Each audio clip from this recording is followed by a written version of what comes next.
You will hear a conversation between a woman and the librarian. Now you have some time to look at questions 1 to 6.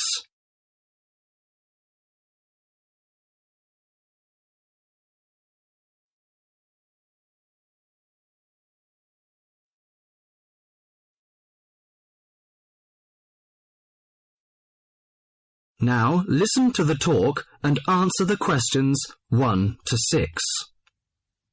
Good morning. Good morning. Can I help you? Yes, I'd like to join the library. We're new to the district, you see.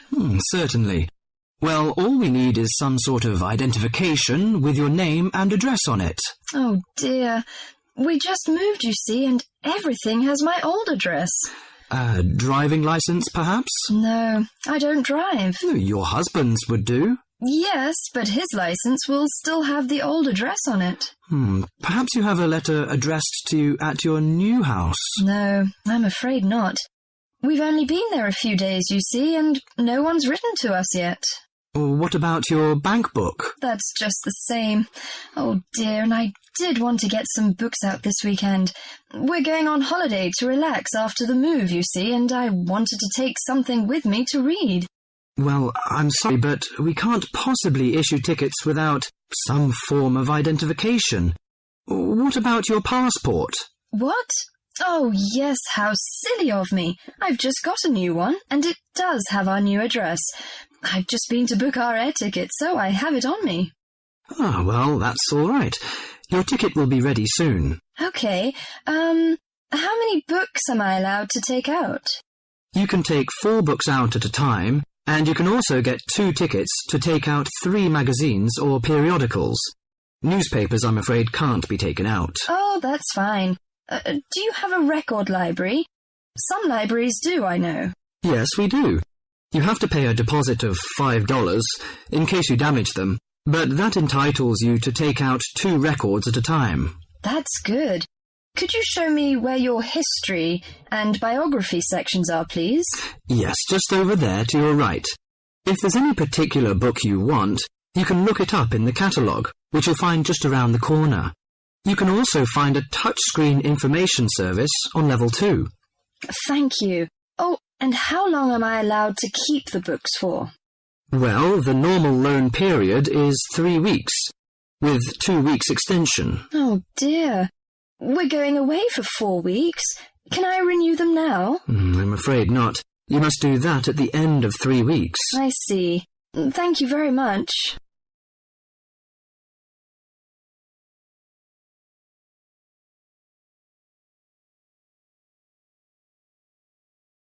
Before the talk continues, you have some time to look at questions 7 to 10.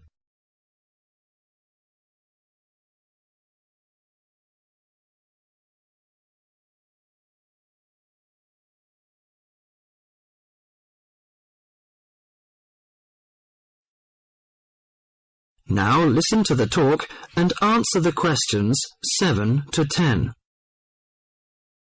Well, let's go into some details. Your name, please, madam? My name is Barbara. The surname is Cooper.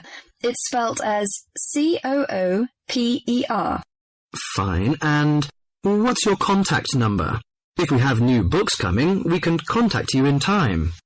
Good. You can call me on 723-6518, but it's better after 5 p.m. You know I have to work during the daytime. Do you need the office number?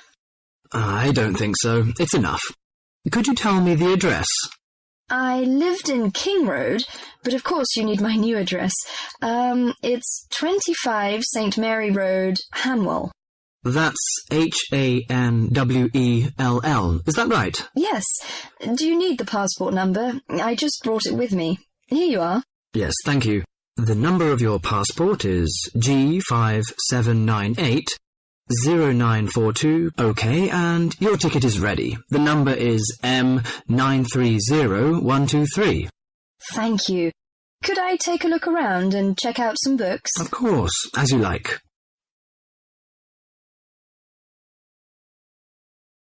That is the end of part 1. You now have half a minute to check your answers.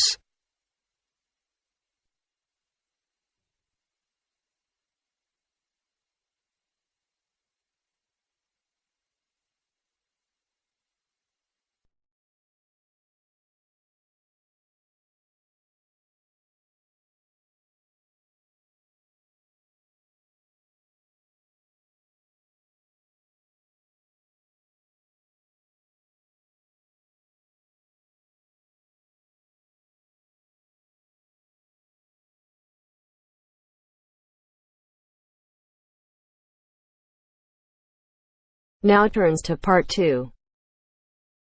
Part 2. First, you have some time to look at questions 11 to 15.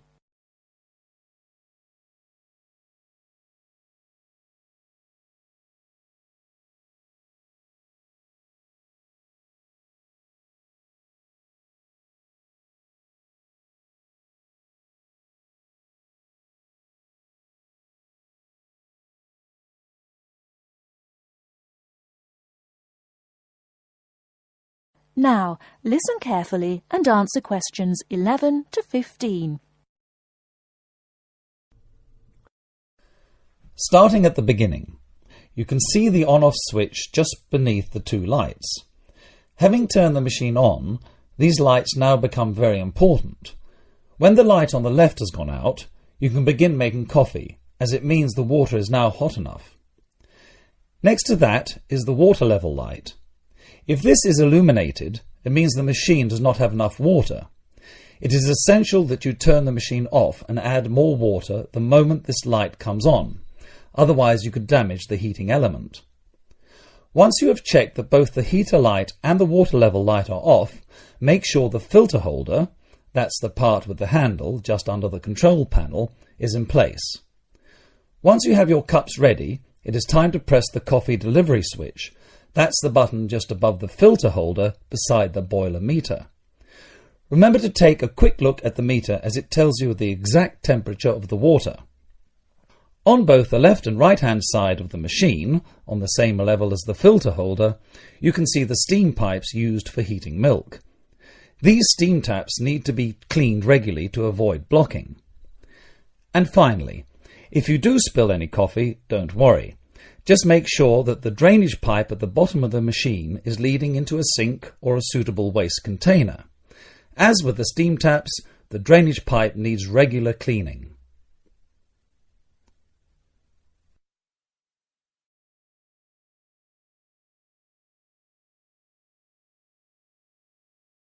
Before you hear the rest of the talk, you have some time to look at questions 16 to 20.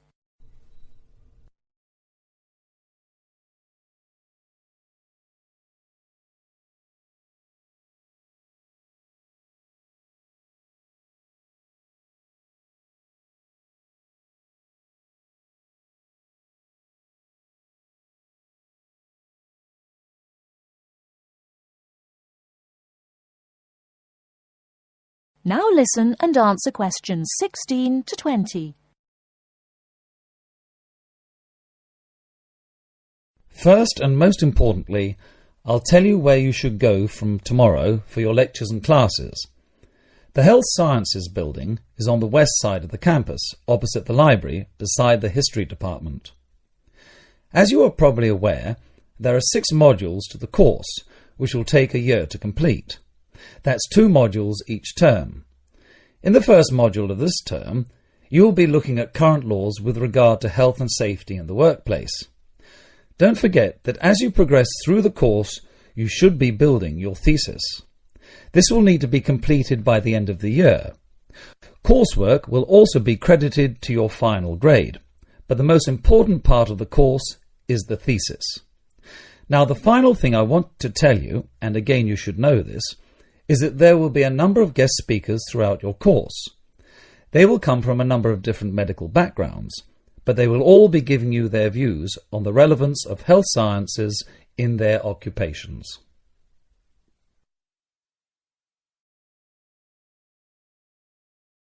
That is the end of part 2. You now have half a minute to check your answers.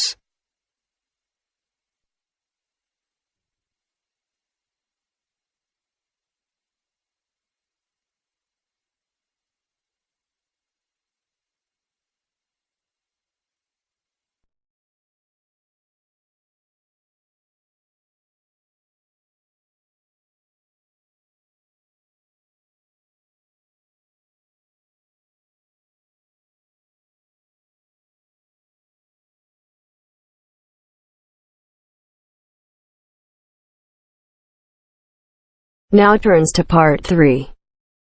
Part 3. First, you have some time to look at questions 21 to 26.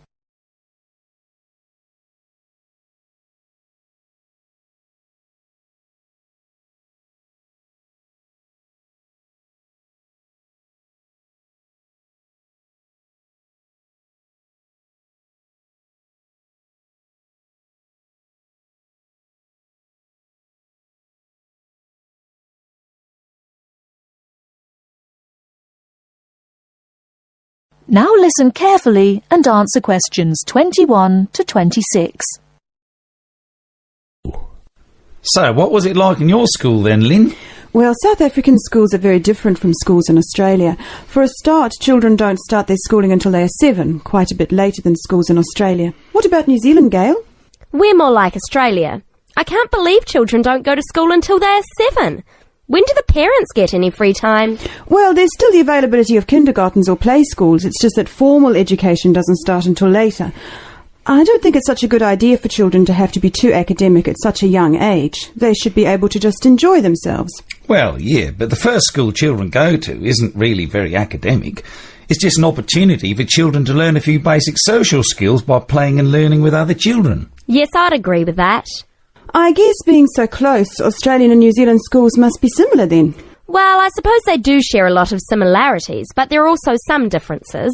For example, children in New Zealand go through intermediate school, but in Australia there's only high school. That's right, isn't it, Pat? Yeah, I think so. What about South Africa, Lynn? Do you have an intermediate or high school? Oh, high school. And now the difference between Australian and New Zealand education is that although both countries have state schools and private schools, our private schools are very often run by religious groups, whereas New Zealand schools are secular. That's not true. There are quite a few religious schools in New Zealand. Oh, OK, maybe we are similar. Only a few South African schools have any religious connection, so I guess we're different. Most people go to state schools. Pat, is it true that some people from your country don't have to go to school at all? Well, that's partly true. Because of the geography of Australia, there are a lot of children who do not have access to schools, at least on a regular basis. Instead, they have a form of correspondence education, where the lessons are actually on the radio and the students send their work in by post. That way they get a lot of what they would if they were in the classroom, apart from the interaction. In New Zealand, not all students have to go to school either. Some parents have opted for homeschooling. Oh, is that like correspondence teaching? We don't really have that. Well, we do have correspondence schools, but homeschooling is different. With homeschooling, the parents teach the children and set them homework. They have to present a syllabus to their local education authority before they can do that, but it is becoming a more popular choice for some parents. I suppose it also suits parents' own commitments. I mean, they don't have to worry about collecting their children from school, and they can always teach over the weekend or in the evening if they want to. Is the school day normally quite long then? Not in New Zealand, but I think it can be in Australia. Yeah, that's right. I think Australia is unusual in that there are extracurricular activities which you have to go to.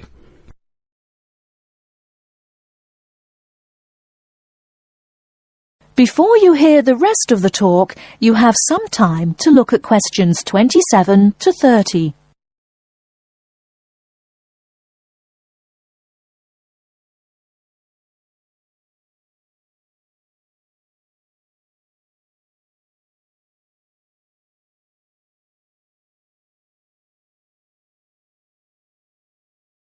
Now listen and answer questions 27 to 30. These are normally sport activities, but there are a few other options. We have activities after school for any student that is interested, but they aren't compulsory. What about in New Zealand, Gail? I had to do some sport every week. I didn't really like it, but it was part of the school day, so I guess that's not so bad. Anyway, I spent 2 years at boarding school, so things were a little different. Boarding school? What was that like? Well, the thing I remember most about it was the strict dress code. There were restrictions on everything. You had to wear a school uniform almost all of the time, and it had to be cleaned and ironed. The length of your skirt had to be no less than 1 inch above your knees when kneeling down. Sometimes we used to go out on school trips or just at weekends with a few friends, but whenever we were outside the school we had to wear a hat. There was one teacher who always used to give me extra homework because my socks weren't pulled up. and that was in the school late in the evening. I suppose it wasn't that bad, but at the time it felt like a prison. I kept getting into trouble for something. Most of the time I forgot something, normally my school badge. We had to wear that all the time, in the school and out, because it had our house colours on it. Wow, that doesn't sound like much fun. No, but it was a good education, I suppose.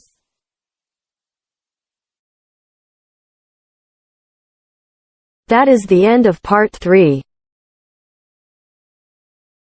You now have half a minute to check your answers.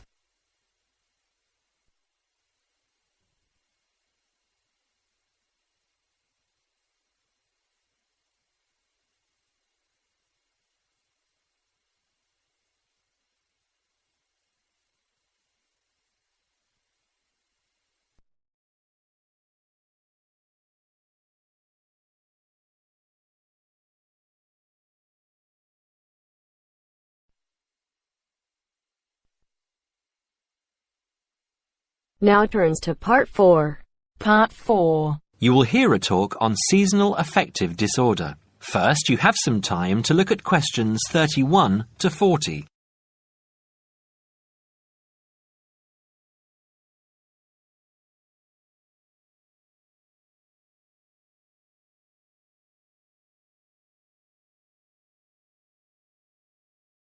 Now listen carefully and answer questions 31 to 40. In the past few years, a new condition has been identified and given a name: SAD, short for Seasonal Affective Disorder. This is now recognized as a distinct kind of clinical depression, where people become depressed at the onset of winter, accompanied by a craving for sweet things, causing weight gain. Each spring and summer would then bring on almost maniacal highs and feelings of boundless energy and happiness. Experiments to combat this depression showed that increased exposure to bright light in humans could suppress their production of a darkness-related hormone called melatonin. The light needed to induce this change was about 2,000 lux, or about 4 times brighter than ordinary household lighting. It was then calculated that if bright light could suppress melatonin secretion, then it might have other effects on the brain, including the reversal of symptoms of depression. While melatonin's precise role in SAD has not been pinned down, the theory led to effective treatment. Not surprisingly, SAD affects more people where winter nights are longer and days shorter.